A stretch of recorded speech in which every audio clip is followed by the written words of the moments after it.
One विहार नामक जंगल में बहुत सारे पशु पक्षी खुशी से रहते थे। उसी जंगल में नदी के किनारे एक पेड़ पर बिट्टू नाम का कबूतर रहता था। बिट्टू बहुत बुद्धिमान था।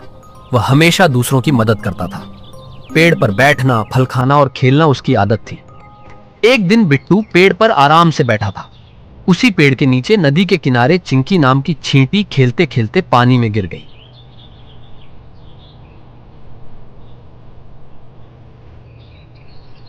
यह सब पेड़ पर बैठे बिट्टू ने देखा और उसने चींटी की मदद करने का फैसला किया। उसने एक तरकीब निकाली।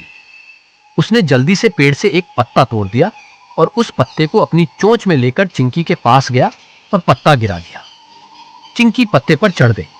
पत्ता बहता हुआ नदी के किनारे आ गया। चिंकी नदी के किनारे उतर गई और बिट्टू कबूतर ने चींटी की जान बचा ली। चिंकी ने बिट्टू कबूतर से कहा, कबूतर भाई, मैं आपकी बहुत आभारी हूँ। आपने आज मेरी जान बचा ली। मैं जीवन भर आपका उपकार नहीं भूलूंगी। बिट्टू कबूतर ने कहा, इसमें कौन सी बड़ी बात है, ये तो मेरा कर्तव्य है। फिर चिंकी ने बिट्टू कबूतर को धन्यवाद दिया और चली गई। कुछ दिनों के बाद एक शिकारी शिकार के लिए धनुष बाण लेकर जंगल में आया। उसने एक कबूतर को पेड़ पर बैठे देखा और अपना तीर कबूतर की ओर बढ़ा दिया। चिंटी ने यह सब देखा। वह दौड़कर शिकारी के पास गई और उसके हाथ के ऊपर चढ़ गई। चिंकी ने उसके हाथ पर जोर से काट लिया। चींटी के काटते ही शिकारी जोर से चिल्लाया। उसकी आवाज से कबूतर पेड़ से उड़ गया और उसकी जान बच गई। चींटी के काटने से शिकारी को बहुत दर्द हुआ और वह क्रोधित होकर जंगल छोड़कर चला गया।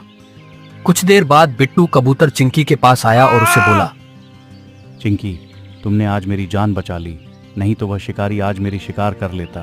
तुमने उसे काटकर उसका घमंड तोड़ दिया। मैं तुम्हारा बहुत आभारी हूँ। चींटी ने बिट्टू कबूतर से कहा, बिट्टू भाई, आपने पहले मेरी जान बचाई है, इसलिए आपकी मदद करना मेरा कर्तव्य था।